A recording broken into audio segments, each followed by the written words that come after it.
Hey, what's up guys? I'm Steve. Welcome back to the channel. Welcome back to another video. If it's your first time stopping by the channel, hit that subscribe button. Trust me, you will not regret it. And if you're a returning subscriber, as always, guys, welcome back and I appreciate the support. At the bottom of the screen, you see that there's an email address.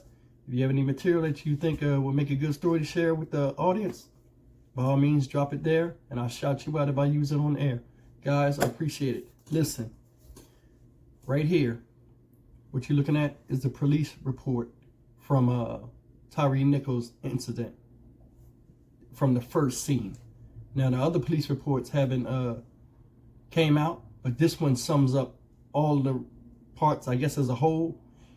The officer that wrote this police report, I'll get into him a little later in the video, and I want you to stick around for that because I think he is the missing officer. You know, they say there were 5 officers, then Preston Hempfield got released, and then there was another officer with him. I think this is that missing officer that everybody's thinking about. And I've been trying to find him online to get a picture of him, but I guess he's not. If anybody can find it, by all means send it to the to the email, but I couldn't find it, and I tried, guys. But in this video I want to get into this police report. I'm going to read the police report verbatim, and I'm gonna go as fast as I can, but I want you to sit here and listen to it and we'll read it together. I won't stop. I'm gonna just go through all the things. Some of you guys saw the videos, some of you guys heard the lies. Listen to some of this stuff these guys said and how they fictitiously made this report up, and it really makes me sit back and think how many people, because you know they said they locked up a lot of people real quick, are they going to have to let out? Because this right here, they could be just grabbing anybody and making false police reports on them. Because this right here is a damn shame. But I want to get in this video, and I have it right here. Now on the screen, as you're seeing it up top, I'm not going to zoom it in because it has a lot of Tyre Nichols family's personal information, like their addresses and stuff. I'm not going to read that part, guys. I'm not going to read that out of respect for the family. But I will read the details, and I'll go as far verbatim as I can, and I'll let you know when I'm skipping something. Okay? Now, you'll notice on here it says the cussing pastor. This is the actual incident narrative. It's the actual one. Memphis PD validated that this is a real police statement. So a lot of people say, I don't know why people put their watermark on things, but this guy right here, supposedly he's somebody that sent this to the New York Post, and that's where it comes to me from. But I want to shout out somebody that sent this to me late last night. So, you know, I'm going to give you your respect. Ma'am, this is from one of my subscribers, Marcella Unitas. I'm going to just say Unitas. Name's on there. You guys can pronounce it. Ma'am, I'm sorry if I butchered your name, but thank you so much for sending this to me. And this video, you're a big part of it. Guys, I'm going to read this. Now, check this out. We're going to start. On January 7th, 2027, at 20:26 hours, military time, right? That's 8:26. Officer McKinney responded to an aggravated assault at Rains and Ross Road. Detective Martin observed a 2017 blue Nissan Sentra bearing Tennessee tag, and then it has the tag number, driving recklessly at a high rate of speed. Detective Martin observed suspect Tyre Nichols going west on Rains Road into oncoming traffic on East Rains Road before conducting the traffic stop. The Detective Martin conducted a traffic stop at Ross and Rains using blue lights and sirens. Detective Martin made contact with the driver, suspect Tyre Nichols, commanding him to exit the vehicle. Suspect Tyre Nichols was refusing the lawful detention by law enforcement officers, and he started to fight with detectives. Detectives noticed that the suspect Tyre Nichols was sweating profusely and irate when he exited the vehicle. Detectives gave verbal commands to stop resisting. Then the suspect, Tyre Nichols, grabbed for Detective Martin's gun. Detective Haley gave verbal commands, then deployed his chemical agent. The chemical agent had no effect, and suspect Tyre Nichols continued to resist. Suspect Tyre Nichols continued to fight as detectives gave verbal commands again to stop resisting. Detective Hempfield deployed the taser into Tyre Nichols' torso area, but the taser had no effect. Suspect Tyre Nichols pulled the probes out and began running southbound on Ross Road. Now I'm going to skip this little part right here because the watermark's in the way, but it's just the name of the roads. And Mills Road. Pursuit. Detectives Mills and Smith pursued suspect Tyre Nichols and located him at Deer Creek after I'm trying to read through this. After suspect Tyre Nichols was detained at Bear Creek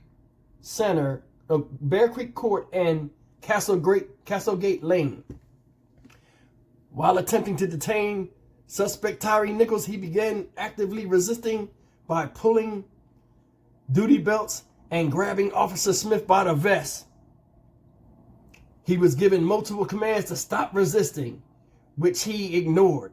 Chemical agent was deployed again, and it was ineffective. Detective Mills deployed his department-issued ASP baton while giving verbal commands to stop resisting, striking him several times in the right arm, attempting to give the suspect Tyre Nichols to comply. After several verbal commands, detectives were able to get the suspect Tyre Nichols into custody. Memphis Fire Department Engine number 55 and Unit 28 made the scene and transported the suspect to St. Francis Park in critical condition. Check this out, guys. Suspect Tyre Nichols' mother, Rovon Wells of, I'm not going to say her address, made it to the scene and advised the suspect Tyre that suspect Tyre Nichols went out with friends and she believes that they may have spiked this drink. Get the fuck out of here, yo. That's what they wrote. That's what they wrote. Now all of a sudden, and you seen how thin that man was. He was like walking rope. And no offense, he was a thin dude. We all saw the second video, right? See how they made the Tyre Nichols look like a rabid animal, like just out of control. You would have thought they was fighting Michael Myers. No matter what they did, it didn't work. He was irate. He was all over the place, strong as an ox. Listen, the mom came on the scene and said, oh, somebody must have put something in his drink. He went out with friends and stuff. That's why he was acting like that. Come on, man. Come on. Now you lying on the mom too? She couldn't even go to the hospital to see her child. She didn't see him when he was in the street because she would have seen that he was messed up. And he was right near his house. See the lies, man? He grabbing for guns and utility belts and all this other stuff. And remember, at the end of the second video, they was talking all stupid and giving each other praise. Yeah, he went for the gun. And so, if that is not the most typical police lie they use when they show bad cops on movies, all these guys are idiots. But I'm going to tell you something, guys. Let me get to this one point, and I'm sorry I butchered this reading. It's very blurry when you spread it out, because I had to spread it out on here. Now, this incident narrative was written by an officer named Daryl Mathis. That is your 7th officer. And some people might say, oh, he's not the 7th officer. I think he is, and I'm going to tell you why I think he is. He was there. He wrote the incident report, which they say they wrote this report an hour after Tyre was already sent to the hospital. Now, Daryl Mathis, I think, is the 7th officer. In fact, I'm sure of it. He wrote a fictitious report. They fired him. Or they took him off of duty. Why would they do that if he was there? Because of this shit. He needed to be in jail too.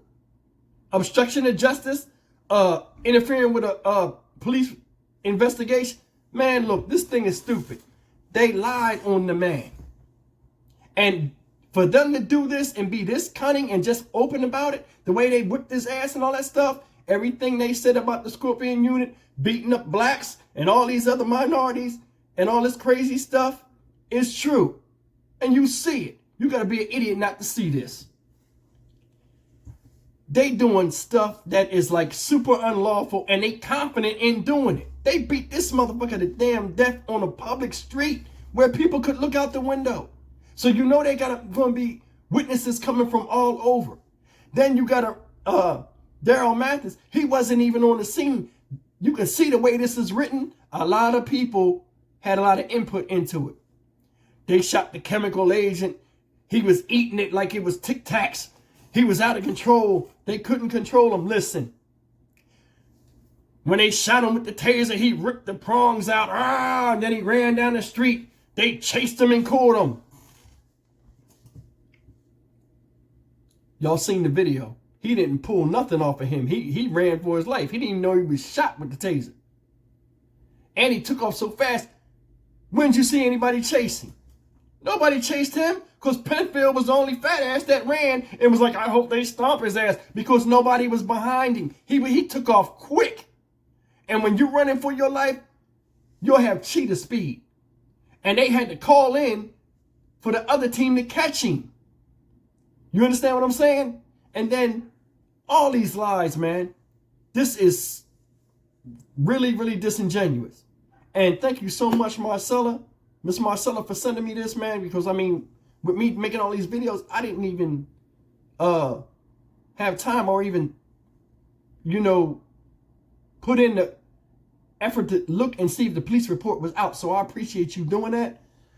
Guys, this thing right here is like the smoking gun. That's going to make, man. That's why Hempfield, when he when they brought him in there, in internal affairs, he sat there and got quiet and didn't say nothing because he knew he was wrong.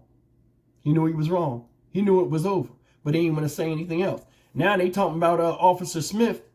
He talking about he going to plead the fifth when he go on trial. You going to get smoked. And I'm hearing, guys, that the feds might pick up this case because it's so bad. It might make this a federal case. If they make this a federal case, none of them will go to trial and they will all take deals. But I think they're going to get life. It's like life or nothing. So whether they go to trial or not, it doesn't matter. Now, they might get 1 or 2 of these cops and give them 30 or 40 years if they testify, which I think is probably going to happen. Because, I mean, when you're in the feds, man, the feds investigate everyone. They give you a psychiatric evaluation, everybody, before they charge you with anything. They figure out who's the weakest, what type of person you are, who going to talk, who not going to talk. Now, the feds go by a numbered type system, right? When they're giving you your prison time. If they see any weakness in any of the armor, any of these people, they're going to use him as a witness. And I'm going to tell you something. Some of these guys won't tell on each other. You know, they probably at each other's throats right now, not even talking to each other.